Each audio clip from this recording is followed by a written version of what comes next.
Bonjour à tous, bienvenue sur ma chaîne Home Devi Ayurveda. Je suis Anne-Sophie Cronin-Berger, je suis praticienne en Ayurveda et aujourd'hui je vais vous parler du macrocosme et du microcosme selon l'Ayurveda, mais aussi du point de vue de Pythagore.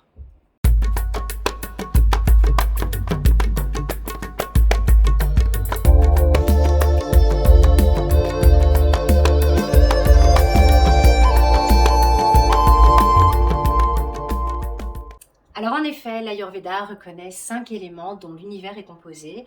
Nous allons avoir le vide, l'espace, plus communément appelé l'éther. Nous allons avoir également l'air, le feu, l'eau et la terre. L'Ayurveda comprend également que l'univers ne fait qu'un avec ce qui le compose. L'univers est un tout. Je m'explique.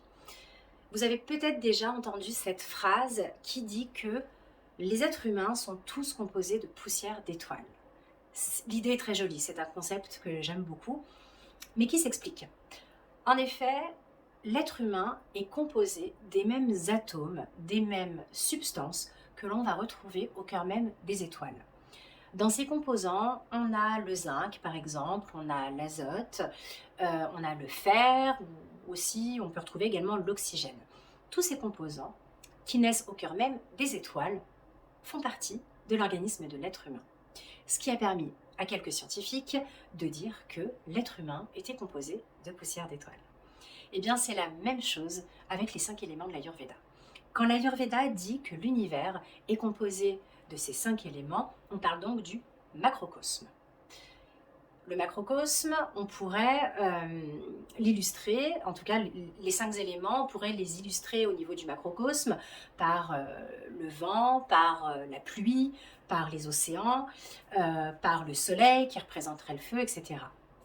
Eh bien, ces 5 éléments, on les retrouve également au niveau du microcosme, qui là représente la société, donc que ce soit la société humaine ou même animale. D'ailleurs, c'est Pythagore qui a développé ce concept de microcosme.